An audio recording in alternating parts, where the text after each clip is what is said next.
Hello, I am Michelle Hope Walker, and today's date is May 29th, 2021. Now, today, what I'm talking about in this segment right here is so you all know I talked about, well, first let me pose the bigger piece of what I'm going to be talking about. So, LAPD has told me that LAPD has the right to file police complaints.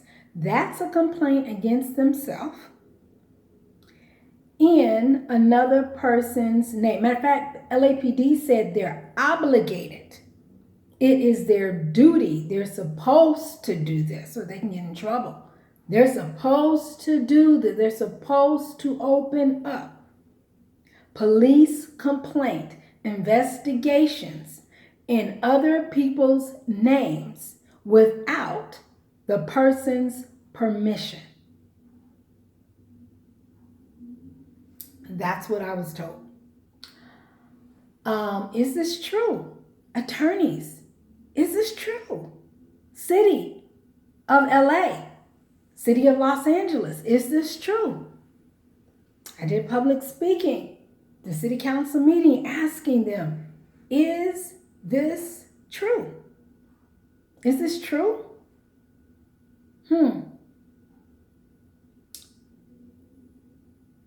So now I'll step back and give you all the again me minding my own business. Okay. About to go to the store. Somebody then got in my car, left a hate note talking about no slaves allowed and all kind of other racist type stuff. I live in a locked building with a locked parking garage. So I'm alarmed. I go to my police department. Been there before because I used to be on the CPAC, which is like a community. I used to attend, like I would attend those meetings. Be involved in my communities. I have all my life been involved activism, involved in the community no matter where I live. I've always been involved. I've used a lot of times, been on hosting events and doing different things. So I'm familiar with, LAPD Olympic Division. I'm alarmed, and so I'm like, I need to go to make sure a report gets put in, immediately. So I go there and I'm ignored. Police just shooed me off like I was some type of animal or something. So that goes back to the bigger picture of racism when we talk about Black people just being ignored, like they don't even exist, like you don't even see them. But if you're white or even some type of another race other than Black, you will get customer service and you will get attention. Now, again, Black people never asking for anything special. We just want the regular customer service that other races get. And that's all we're asking. We're not, because I know sometimes people well, this is how it's supposed, as if you were asking for something special. Well, this is how it's supposed to be done. Well, I didn't worry about it, but that's not the point on what you wanted to get done. It's about Black people getting the same customer service, same fair, equitable treatment. Okay? So at that point, I was calling police. I was calling inside. No one helped me. So I left. That was on March 30th. So I called even the main number to the police, and they had me on hold. And so, but anyway, so I left. It happened again. Another hate crime, right? The person just did a sacrifice right out in front of my car, like a little blood sacrifice. I'm like, what in the world? Called the police. Thank God. Oh my God. Great police came. Oh my God. A great officer came. Oh my God. That's why I said when it comes to police, I am, like that, because I've met some good ones, especially in this situation, that have been have come off very caring, did what they needed to do to help me, provided me great customer service, you know? So that's why I can't say police as a whole when I talk about racism and different things, because I have encountered some police officers of LAPD that have been very helpful. Very helpful. Even when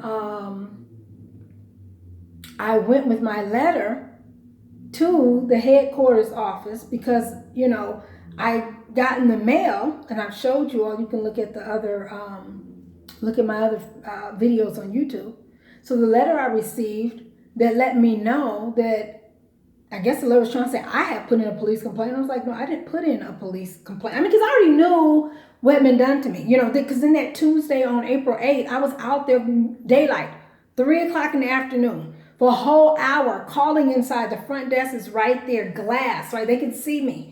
One just started dancing with me. I don't know what part of I'm the only one standing outside this glass window at this police station at trying to get service, you know, calling on the phone. So I understand at that time they still had some code. So I just wanted to at least talk to people on the phone. So the people who answer the phone are right there looking at me through the glass.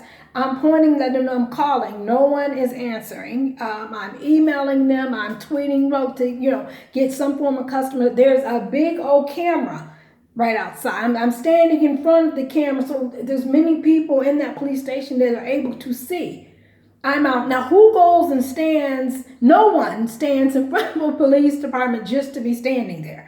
You know, evidently I needed some form of customer service. So if someone could at least had answered the phone, then you would have found out, you know, but they treated me as if I wasn't even worthy enough. They didn't even value me enough as a human being to answer the phone to find out why I'm out here calling into, again, research and study racism. Again, that's another racist type thing, just to ignore. You know, it's not that they just call you the N-word, but they just ignore you. They exactly just don't even exist. And you're right there in their face, and they just... Now, if I would have been a white woman out there, I would not have been out there for a whole hour on the phone pointing to them. I'm calling you, you know. So I'm being polite. I mean, you know, because I'm a black woman, so I know I got to watch how I carry myself, which is also why I only stood out there for an hour. And sometimes I wondered, was that really too long? You know, but I just got caught up into, I can't believe that these people are looking at me once dancing with me, and they literally won't provide me any customer service. This is a government office where my tax money goes into. This is my community police station. You know, but then because I'm a black woman, so I know I have to watch how I carry myself. I have to smile and make sure I'm staying as positive as possible. Because again, the black race, unfortunately, we have to prove ourselves. We are about the only race that has continued to prove ourselves. We have to prove ourselves right at initial sight. Now, other races, they are not. And why we have to prove ourselves? Because right when they see the black body, they become suspicious of us, thinking we're doing something wrong or we're about to do something wrong. So that's where you hear about police and security following black people. Their whole demeanor changing. You know, white people can pass by them and they're very customer service oriented and accommodating. As soon as a black body comes in, and the whole demeanor, the whole facial expression starts changing. They start holding on to their waist that has the guns and the sticks on them, you know. I'm like, what in the world? You know, I've been in those situations that, you know, because y'all know I'm around everybody. Every race, everybody, I love all y'all. You know what I'm saying? But I have seen. And sometimes I have pointed out, no, wait a minute now. This white woman just walked through and you ain't said nothing. Soon as I come, all of a sudden you get prepared for war. I'm not even doing nothing wrong. So I had to learn in a lot this year. And I'm sure many of you all researchers and authors and different folks have been talking about the black body, what we have to deal with because of people who are scared and don't like the black body. Now, we love our body. So I have to make sure, because sometimes when you're talking, people are, oh, we just love yourself. Honey, I'm not talking about, I love me, and black people, we love ourselves. We love ourselves. We're talking about in relation to racism, in relation to you all treating us right. That's what we're talking about. And people get me, well, no, you're beautiful. I know I'm beautiful. That's not what we're talking about. We're talking about being treated fairly, equitably, and right legally.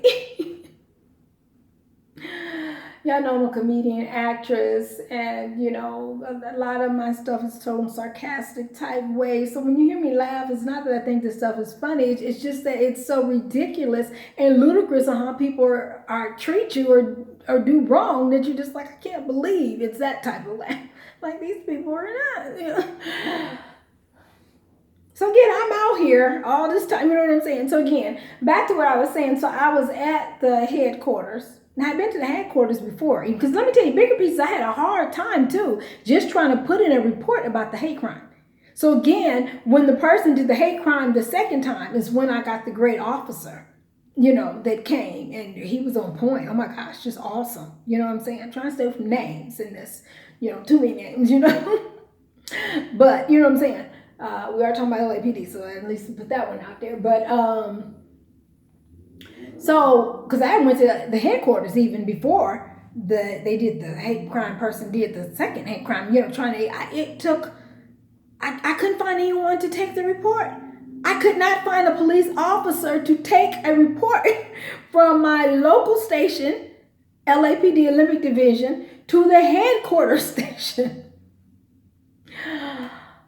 I'm like, black woman, watch that video, trying to put in a report. No one cared about helping me. It goes back to the Malcolm X theory, and a lot of times I will post that on there where it talks about, the black woman is the most ignored, most disrespected, so as a black woman, I could not get help. But as I've talked about numerous of times, when I'm walking in my neighborhood that I have lived in for about 11 years and going on more, as a black woman, because our neighborhood is so diverse, as a black woman, sometimes I still will see police start circling me and helicopters start flying over. And see, that's where you get that suspicion from. Black woman, who's this? All of a sudden, because they see this black body, suspicious. They all of a sudden get suspicious and thinking they need to follow me and figure out what are they doing. What did they just do or what they're about to do? Why? Because they think we're about to do something wrong, or either we just did. That's what they think. Now, we know we didn't. For me, I'm just walking from the store or the post office. I have a car, but I tend to walk a lot. When it's in my neighborhood, I walk. I'm a very healthy type person as far as when it comes to health and, walking and exercising and things like that, So I believe in walking and exercise, so I will go and, I thank God for walking. Because again, I've talked about before, I have nerve pain. So it's been times that I've been on a cane. It's been times I couldn't walk. So I love walking. Just from the whole point that I can walk. God is good. All praise to God in the name of Jesus. So again, that suspicion because of the black body. So anyway, it's the second time I'm down here at headquarters, and I'm taking this letter because I have wrote on the letter to stop this illegal police complaint, because I have not filed a police complaint investigation. And I don't want to file a police complaint, but because I know what they've done to me. So that's what took me into what I was describing to you of me being out there for hours, people literally looking right at me and not asking me, can I help you? Not nothing. There are people in there that they're helping. They're not black. They're other races, And the black woman standing out. No one else is out here. You know what I'm saying? Me. I don't know what other reason they thought I was not the person that up above that just started dancing. Maybe she thought I was there to dance. I don't know. I thought that was very racist. Start dancing with, didn't even, he or her, I don't know, but they didn't come to find out or didn't tell her, hey, there's somebody down, do y'all want to, and they're on the phone, so they probably calling you and they keep pointing in, you might want to pick the phone up and find out, help this lady. But see, that's another thing, especially as a black woman, we're not always, I've been to the meetings too, where they talk about some people don't see us black women, as human. They don't treat us with the same customer service as you would treat a woman that is not black. Like white women, they make sure that they give them good customer service and they find out if they need help. And white women, I'm saying this in other races, this is not a negative towards you all.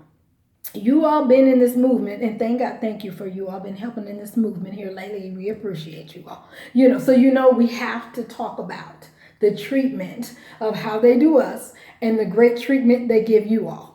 Okay, so that's the only context that I love everybody. So I like that. It's sad that when you're black and you talk, but you need to put that out there, because then you start getting people talking about, well, you're racist. No, I'm not racist. But to talk about what I'm talking about, I need to show you the difference of the service, or for me, no service that I got based on my race, because I know a white woman would not have been out there for an hour calling on the phone trying to get help. Customer service, basically, to help, because I wasn't in, distress. But again, they didn't even know, because they didn't even come to see, you know what I'm saying?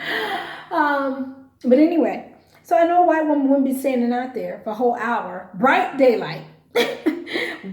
Windows are clear, so they seeing everything. You're calling, and matter of fact, then I start emailing them to let them know, so when nothing else, there's an email, and I start then tweeting from the president to the vice president of the United States of America. To the city council, to everybody, to them, so they had on the outside, all kind of paper, all kind of different stuff, on it, and still just knowing. Then, like I said, I just eventually left, because again, I'm a black woman, and not too long ago, it had been a black man.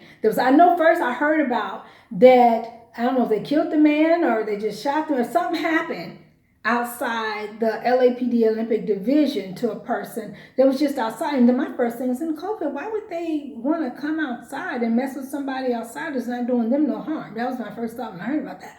Then when eventually they showed some of the video and I seen it was a black man, I was like, oh, there we go. Now I don't know all the different big reach to it, but again, because of that, and then the many other stories that just, again, we as black people, especially we as black women, because sometimes they want to try to paint us as being negative or try to paint us as doing something or wrong, I say it's positive, and like, well, I've been out here for an hour, let me go. I've got no service at all. If they were going to give me service after this hour, after me calling back to back, I think I called about 11, 13 times I was out, because the phone will hang up on you after a while. You call and it would just literally drop your call. So you had to call again, I've tweeted, I've emailed them, all this, and all this is to the LAPD Olympic Division, and of course added other people on to help me that maybe they could call the LAPD Olympic Division. Like, no, you got a woman out there that's trying to get customer service from you all. So I just eventually left. So, but anyway, when I went there to the headquarters to take the letter to Michael R. Moore, the chief of police, LAPD chief of police, and I wrote on the letter that I got that talked about this is my case number. I'm like, how could I have a case number? And I didn't even file a police complaint. I don't want to file a police complaint. I don't even trust the police to police themselves. Why would I file a police complaint? Because that's who's investigating. The police are investigating themselves, right?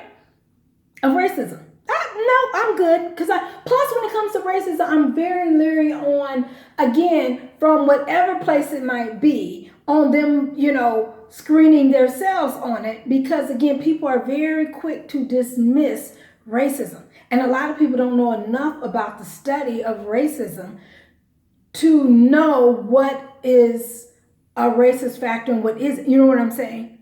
So it's like, no, thank you. I know. Some things it just be like, But I spoke at a police commission LAPD commissioner meeting, and I spoke there because I didn't want to see this happen to another black woman, another black person, where they got no service at all, and they were just seen as invisible, which is very racist all within itself. When you research racism, that's just, just deem a person visible, just act like you don't even see them at all, and they're asking you for service, customer service, and basically it was just to put that out there that this had happened.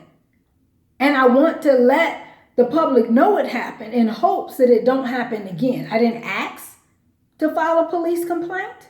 No one asked me if I wanted to file, because that day then police just start calling inside my, I'm like, what is going on? And after a while, I started seeing that was intimidation. That's intimidation. Where I felt somewhere along there someone's mad, from the captain of LAPD to whoever, mad, Olympic Division, because I spoke up. But I have a right to speak of the bad treatment, the no service, because I'm black, that happened to me at the LAPD police division, Olympic Division. You know what I'm saying? So I had the right to do that. As well as I've been talking about how just all the police, I didn't get no police report. I couldn't find no one to do a police report until the great savior police came. And so that's why I say, I'm like, and then the detectives, so we solved, I worked with them, we got the person who did the hate crime. We got that person April 21st. I worked with them, and, I'm like, shoot, not only am I studying law, but I'm a detective, a lawyer. You know what I'm saying? I'm just calling myself that in the sense of how I did the research to help the detectives of LAPD to help us resolve this. You know what I'm saying? Because I'm like, I don't want no one, I don't know what this person do next. I want this person locked up and caught. Now later I found out, and they didn't let me know when the person was out. But then later I found out the person had been out for a while, and I think now they back in, So I'm like, okay, I got to keep an eye out, But anyway, so when I took the letter to Chief of Police, the person that came down, which thank God for the police that was there, who helped the person to come down, because actually they didn't even want to come down from the Chief of Police office. But I stayed there to wait because it was very important for me to give them this letter, because I look to the Chief of Police, the LAPD Chief of Police, Michael R. Moore, to stop this police complaint that I did not file. And I call it illegal, because how can you file a police report? Not report, I got separated because that was what I was trying to file. And it took so long for me to get one on the hate crime done, but the police complaint. I didn't file a police complaint. That's a complaint where you're complaining about the police I didn't do that because I already knew what they had done. I didn't need to file a police complaint. So I'm like, how did the police complain? They spelled my name wrong on. How did the police complain? You can find out more by watching other videos. I'm going to rehash the whole thing, because this video is where I found out the LAPD told me they're obligated, that when a person speaks at public comments, they're obligated to open up a police complaint in that person's name. They're obligated. It's their duty, which sounds very strange to me. But I'm like, okay, well, then if my name's on it and you all are going to research, now I do want to be involved, because what are you going to investigate? You don't even have the information. And then he was reading me something, the information they had was wrong. I'm like, that's not even correct. So I am going to team up with them to help give them the right information. Now, again, to me, the outcome is probably still going to be, we found no racism here. We found no challenges. If it's not, then kudos to the people who do the real research and who really care. When again, I'm meeting some good LAPD officers that tend to care. At least they act like they do in front of me. So, So now I am going to, since you're saying that you're going to continue on, this police officer with the Internal Revenue, the LAPD internal, their internal service, basically is saying that they're still going to do a police complaint investigation. Well, I'm like, well, then I'm about to join on and give you the real truth information about it, because what y'all got is not real. And I'm like, how was y'all going to do the police complaint investigation without my information? You know, because when one person had called, I was just letting him know, because he was telling me about, well, I'm calling to get information. I'm like, I didn't file a police complaint. So I just figured he didn't know what he was talking about. And I told him I didn't file a police, So he don't have any information, you know what I'm saying? Or either their version. And of course, the police do not want to look like they were being racist. So of course, I even have to watch as I give the information. Are they really going to write down what I tell them? I pray they do. I pray that I get some honest officers. I've been getting some good officers, that I get some honest officers. And like I said, when I went down and finally the person to headquarters and finally the person came down, I felt she was nice and she seemed to be somewhat caring in a sense, or acted like it, So I felt good about that, and I did tweet about, But my bigger thing at headquarters was the officer that helped bring her down. I thought he was very nice and wanted to help me in what I was trying to do, and I appreciate that, So I tweeted about that. I noticed that the chief of police, Michael R. Moore, Twitter handler like that. And I was like, well, you know what? I have tweeted you a lot. Interesting. So that lets me know you do look at your tweets, or whoever reads your tweets. So then you need to look at all them other tweets that I've tweeted.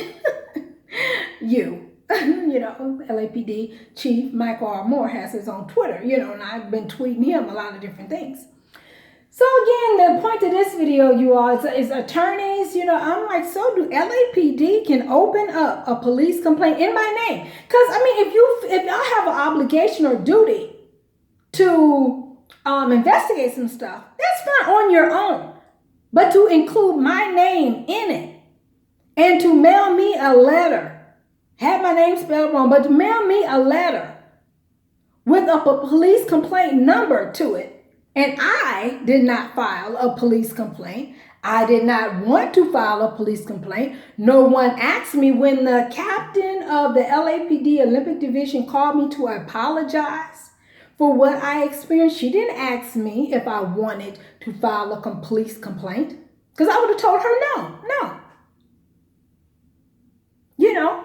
When she apologized, I just was telling her, because I stood out there all day and say, but that was just me telling her, what had happened, as far as a synopsis of what, But she didn't tell me that she was doing a police complaint, and she didn't ask me if I wanted to do a police complaint. But I know one of the guys that called said that he was calling on behalf of the chief. So that's what makes me wonder, the captain of LAPD Olympic Division. That's what makes me wonder if the illegal police complaint started with the captain of the LAPD Olympic Division. But again, this LAPD officer was telling me, it's going to go on, that they're still going to investigate without me. And I'm like, well, you have nothing to investigate without me. So it's almost like they're forcing you. And then I feel like that's intimidation. Again, mad because you spoke out in public. Because when you do public comment, everybody, this is to the whole public. So to me, it's intimidation and harassment, mad that I spoke out. So now these police complaints and this police complaint that I didn't file, you're going to forcefully do a police complaint in my name. And then police officers calling you and stopping by that aren't a part of my team that's helping me with the hate crime. That team, we have worked good together. That LAPD officer and investigators and detective team, we have worked good together. So that's what I said. There are some good people in this. I found that there's some good people in this that I've worked with. Even the person, again, not even getting on the messenger, because even some of the officers that have called me on behalf of the people who's trying to force this police complaint, I feel like in a sense they've been somewhat cordial. In a sense, once I've talked to them and they realize I didn't initiate a police complaint, it's almost like in their head, they're so like, well, how did they get, And so this one was telling me, well, we have the obligation to do it. So again, attorneys, is that true? So I'm your girl, Michelle Hope Walker, you all. Y'all know I talk about a lot of different things. Go to my YouTube, Michelle Hope Walker Speaks, to find out more about the hate crime done against me and all the other stuff that I've talked about. But LAPD can just illegally do something in my name? Interesting. I'm your girl, Michelle Hope Walker.